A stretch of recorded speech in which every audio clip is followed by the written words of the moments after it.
afternoon. I want to open bank account for a student. Hello. Please, I'd like to open student account. Hi, good afternoon. I'd like to open an account. Hi, account.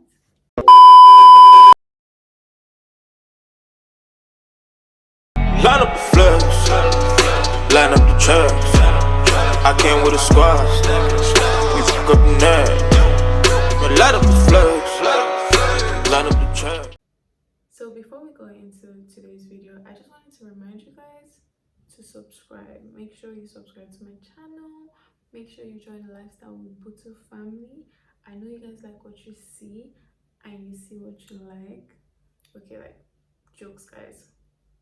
Make sure you subscribe. Make sure you turn on the bell notification so you get notified each time I upload a new video.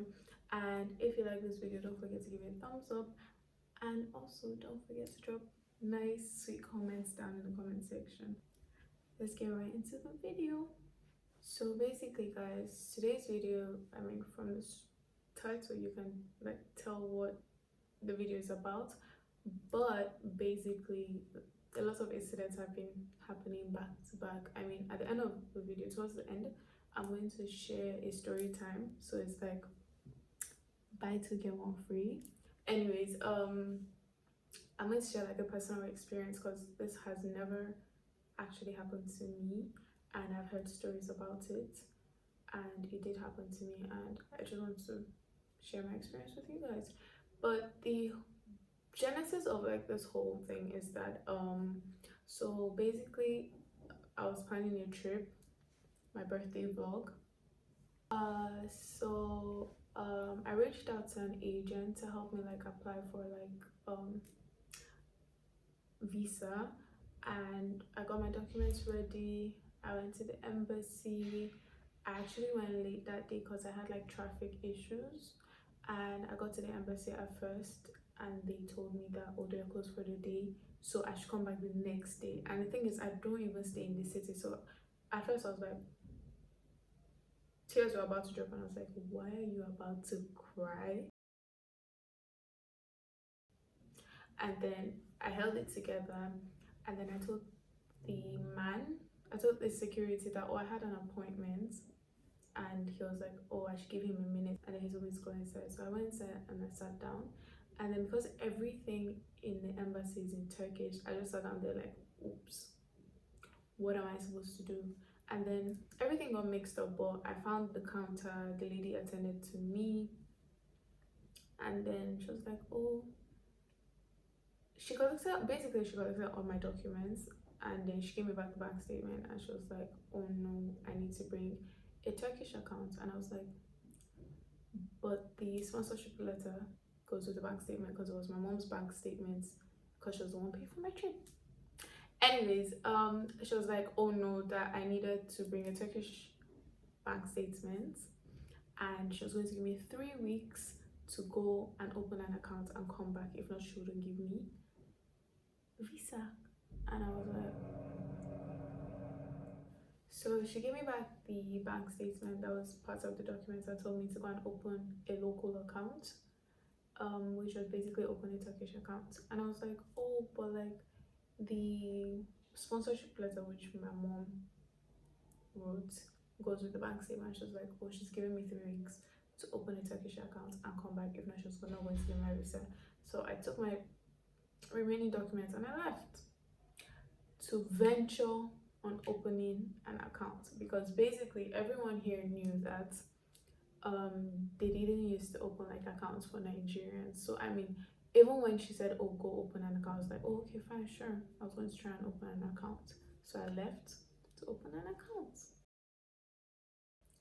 So the agent gave me the agent gave me a list of banks to go to, because he, as a Nigerian, he's a Nigerian as well, so he was like, oh, he knows that these banks open accounts for international students. So I was like, oh, okay. So I went to the first bank. I was like, oh, hi, I'd like to open student account. And then they were like, oh, they're on a break, because they go on a break from like 12 to like 1:30. I was like, oh, okay, I'll come back. So I left the bank and I came back after the break. And then I was like, oh, hi, I came earlier and I wanted to open an account. And then the man said, oh, okay, where are you from? And then I brought out my passport because I just felt like, oh, might as well. So I brought out my passport and I gave it to him. And I was like, oh, I'm from Nigeria. And then he asked the lady in charge, and then she replied to him in Turkish and said something about not opening an account. Because I mean, the only word I could pick out was no. And then I turned back to the security man and he looked at me and he was like, oh no, they don't open an account. And I was just so lost. I was like, you don't open an account? I mean, the woman didn't even have like the decency to talk to me directly, which was annoying, but I was like, it's fine. I mean, don't cause a scene enough, don't be dramatic. But the moment he was like, oh, they don't open an account for Nigerians, I was like,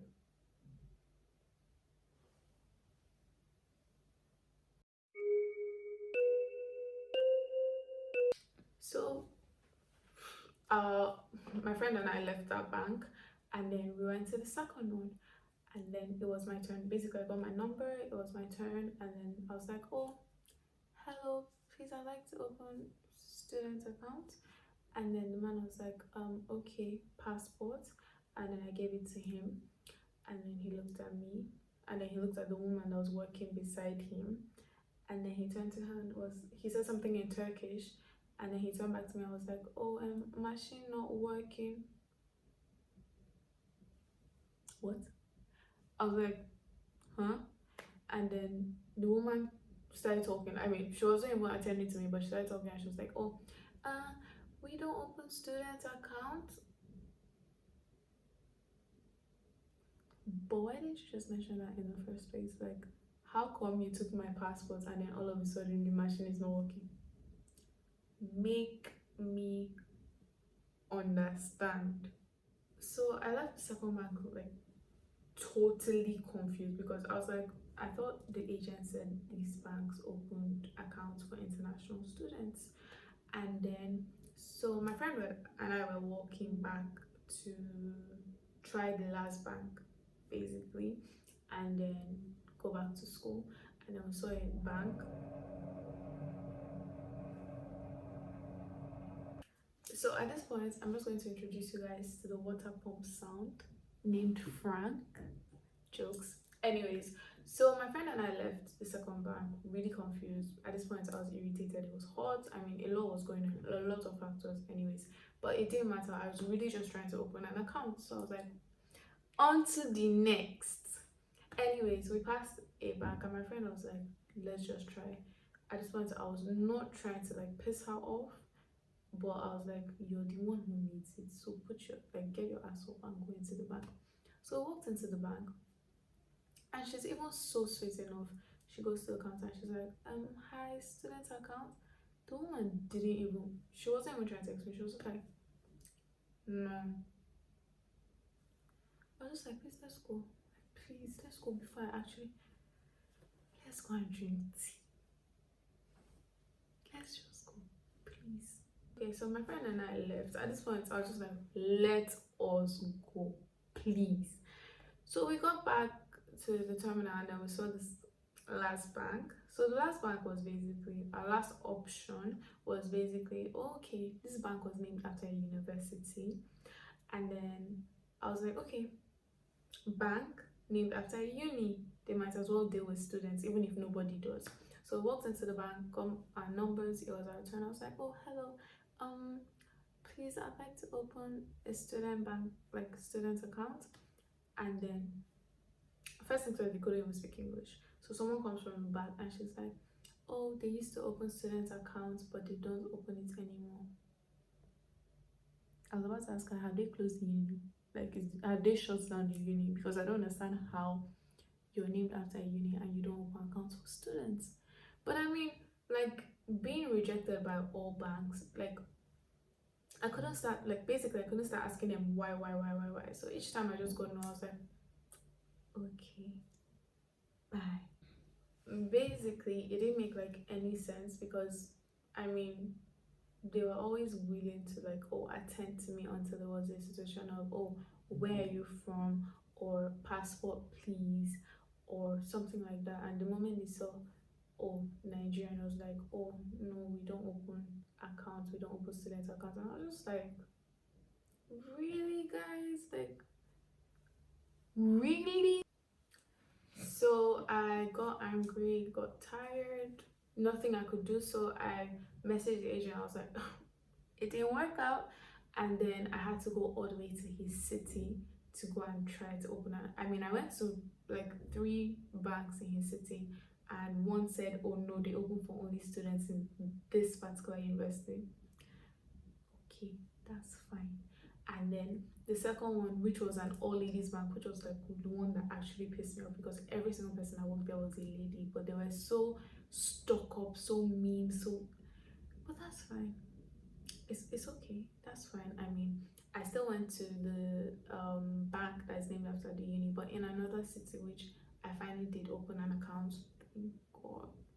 I mean, I'm relieved, but then I was so pissed. Like, everything was annoying. I couldn't sleep. Like, because it seemed like, oh, because I wanted something, I was being restricted because of my nationality, and it didn't make any sense because no one was giving me like a concrete reason why they were not opening, because eventually I did open the account. So it just seemed like, oh, excuses, racism, or like it didn't make any sense. It was just so painful how, oh, it was, okay, you want to open an account, passport please, and then all of a sudden the machine is not working. Oh, the machine does not accept it. Oh, we can't open for you because of this, because of that. Like, everything was just so tiring, and I was just done. Personally, I just felt like, considering the fact that I was trying to open an account, I just expected to be treated with professionalism because it was a professional environment. But I just felt like everywhere I went, everyone was like, oh no, you're from Nigeria. Like, I just feel like I was too emotional. Like, I was going there like, oh hi, please, I want to open an account. Hello, please, student account. And everyone was like, oh no, we don't open student accounts. The machine is not, like, the excuses I was getting was so petty. Like, oh, the machine is not working. Like, make it make sense, please. Make it make sense. I just feel like it was just long and stressful. But I'm glad that I actually have opened an account. So I know that I promised you guys a story time in the beginning, and basically this story is about my sexual assault experience. So this happened like a couple of months ago, and I actually never reported it to like authority because I felt like it's actually really painful, because I felt like I couldn't report it because of language barrier one, and I actually don't have like a Turkish friend, because I feel like each time we go to like, or anywhere, the first thing they do is speak Turkish to you, and I just wanted to like take a Turkish friend, someone who understood what I had been through, to share my pain to them so they would understand and they would get to the bottom of it. But basically, this actually happened on the 25th of December, which is like, it's more painful for me because the day, I mean, you never actually wake up and know that, oh, to, like, this is how your day is actually going to be. You just hope that, oh, I have a good day. I mean, considering the fact that it's December 25th, which is the holidays, I just feel like when I remember, oh, December 25th last year, I associated with, basically with like the sexual assault. So what happened was, I spent that day with my friend. There was literally nothing to do in my city, so she and I decided to go and eat, and then we did. And then basically, so what happened was, I was actually packing to move out from my old accommodation into a new one. So I asked her to lend me a box. So I followed her to get the box, and then because of the type of house I moved into the first time, I had to buy like furniture. I had to, like, I got like a standing mirror, a long length mirror that was basically drilled into the wall. So I thought, oh, since I'm moving and I paid for this stuff, I would move out with them. and I thought, oh, I'll be allowed to move into the new accommodation with it. So I told the person that drilled it into the wall to please come and drill it out. So I got home that night and it was pretty late. I mean, personally, I didn't even think the person could make it because the time I had given, which was like, oh, earlier on, I had missed it. So I was like, oh, it's fine. You can come the next day. But I knew I was going to like be so busy, but I would be around to pack out, so it's fine if he could come and take out the mirror the next day. And he was like, oh no, it's fine. Once I'm home, he can come and do it, because I was just like, oh, okay, you're just coming to drill out the mirror and then you're gone. So I got home and he was already there waiting in the car. And then I opened the main door. I even left it open because I wasn't trying to have like funny stories like, oh, why did I close the door, that type of thing. Just, I don't know why, but I just left it open because I felt like, oh, I was home alone. So let him just do what he has to do and leave. So he went into the room, brought down the mirror from the wall, left it. I was like, oh, okay, thank you. How much is it? And he goes, oh, fine, fine. I mean, the English was quite limited, but then I obviously knew he meant like, oh no, it's fine. And I was like, oh, okay, thank you. And then he just stood there, and then he was like, oh, so cold. I was like, because at this point I was like, oh, okay, you're done, can you leave? But then he was trying to have like a mini chit chat, so I was just like, and then he was trying to shake me, which I was like, okay, thank you, handshake. And then I brought out my hand for the handshake because I thought, oh, shake me and then leave. And then he shook me, and then he was dragging me into like his embrace, and he was trying to kiss me, and I was confused, like, what's happening? And then he started begging me, and I was like, what the fuck? And then he was like, no, please, please, please. I was like, no, like I pushed myself away from him. I was like, no, what are you doing? And he was like, oh, sorry, sorry, sorry, oh, sorry, basically trying to like apologize for it. So I was like, oh, okay, he was probably stupid, and okay, he tried it, and obviously he knew that okay, what he did was dumb. So I was like, oh, okay, it's fine. Like, obviously it was shocking for me. I was like, okay, I mean, he did it once, I mean, okay, thank you, you can leave. And then he still tried to like hold my hand and drag me. At this point I was like, oh no, my brain just scattered. I was like, okay, no, this is not what I thought it was. At first I thought it was like, okay, first try, he didn't get what he wanted, so he was going to leave. But then by the time he tried to like drag me in the second time, I hold my face towards his own. I was like, oh, okay, I need to start running towards the door, because whatever is going to happen, I'm not trying to be part of it, because it was just me and him, and he had his drilling machine. So I was just thinking, this man can rape me here, and I'm home alone. I mean, I did have a housemate, but she was not around, and the way the house was, personally, yeah, I just feel like when you're in that situation, I mean, when I told my mom, she was like, oh, next time, basically she was trying to encourage me. She was like, oh, next time you're in that situation, try to be strong and kick, like, basically fight for yourself. But when I was in that situation, I was thinking of falling to the ground and crying, and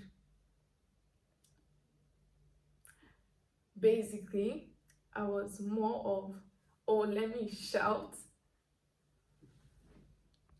So like at that point I just felt like, oh, falling to the floor and screaming, because I wasn't thinking straight. But then it didn't get to that point. I mean, I did push him off, and the second time I pushed him off, I didn't just stand in front of him. Like, I went straight to the door and I was like, oh, please leave. And I stood by the door in a way that if he wasn't trying to leave, I was trying to leave the house for him. And then he picked up his drilling machine and he was apologizing, oh, sorry, sorry.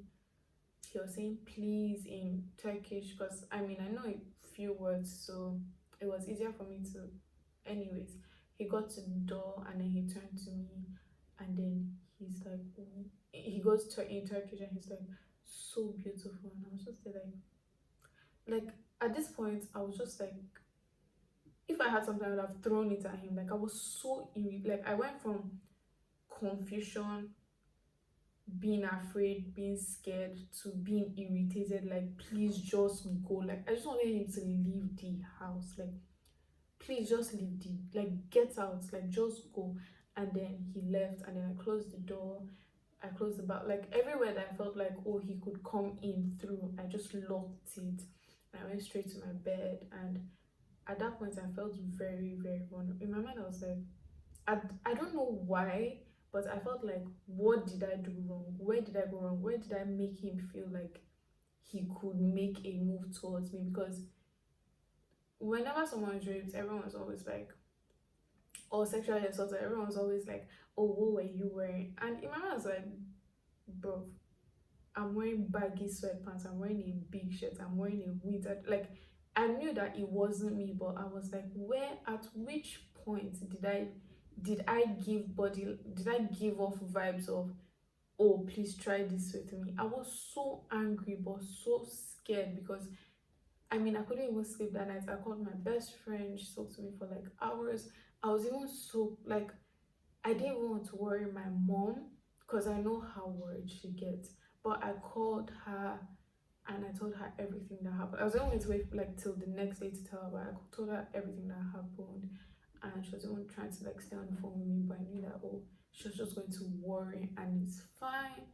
I mean, I did call my best friend back, and she stayed on the phone with me throughout the night and whatnot. But I'm just saying, at that point I was so scared, like I couldn't sleep, but I was so tired, like everything was just upside down. I was so confused, like why, like not why me, but why did it have to happen? Like why today? Like why did this ever have to happen to me? Because it did not make sense, and I was so lost, and so everything was just so upside down. And the man even went forward to text me and say, please, I'm sorry. And I was just like, you aren't, like, you're not sorry. If I didn't fight or something, you probably would have raped me or sexually assaulted me, whatever it is that you had in your mind, and you would have gone. So the fact that you even tried it twice, your I'm sorry is not concrete. Like, it doesn't make sense. It just is stupid. And I was so angry. And the fact that I couldn't even report it and get to the bottom of it was just so hard for me. But like, I had my mom, I had my friends, I had everyone who understood what I went through. I mean, we wanted to go as far as, okay, getting him arrested, because like, personally I don't feel like, oh, language barrier one, and then the whole fact of being another race is a problem, because even people in like authority make moves, whistle at you, act like you're some animal, offer. I have friends who have been offered money for sex, and I'm just there like, wow. I mean, this is like my first sexual assault experience, and I promise you, there are some things in life that you truly don't understand what the person has been through until you experience it. And for me, this is one of those. Like, I used to see people tweet about their sexual assault or their rape experience, and I'm just here like, in that minute, you don't know what's happening. Like, you're more of, oh my god, what's this? Why is this happening to me? Than, I mean, there are probably girls out there who have fought their ways out of it and whatnot. And I just feel like it's so sad how this happened to me, and I was feeling like the bad person, like, oh, what did I do? What did I wear? Things like that. Do you understand? It's just so sad how all these people have gotten away with doing these things, and even language barrier and even the people in authority have already made you feel like this way, the same way these men have made you feel, so you don't even feel like you can report them. It's so sad, because these people are still there living their lives. And there are some days when I have like mini flashbacks. I'm like, nope, I'm not going to think about this. I'm not going to make myself sad. I'm not going to beat myself up. I'm not going to cry. None of that, because I mean, this just happened like 2 months ago. And I mean,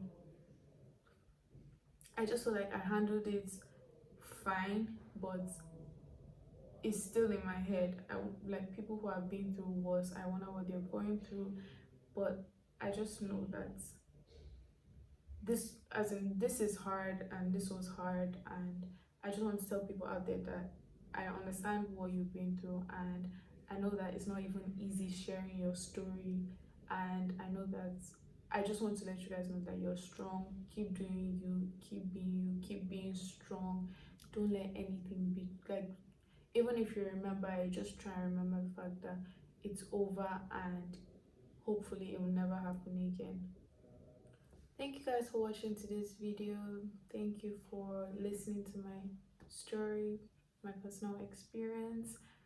I know that by now you guys have probably subscribed. Anyways, everyone is welcome to join the Lifestyle Butu family, and make sure you check out other videos. Bye guys.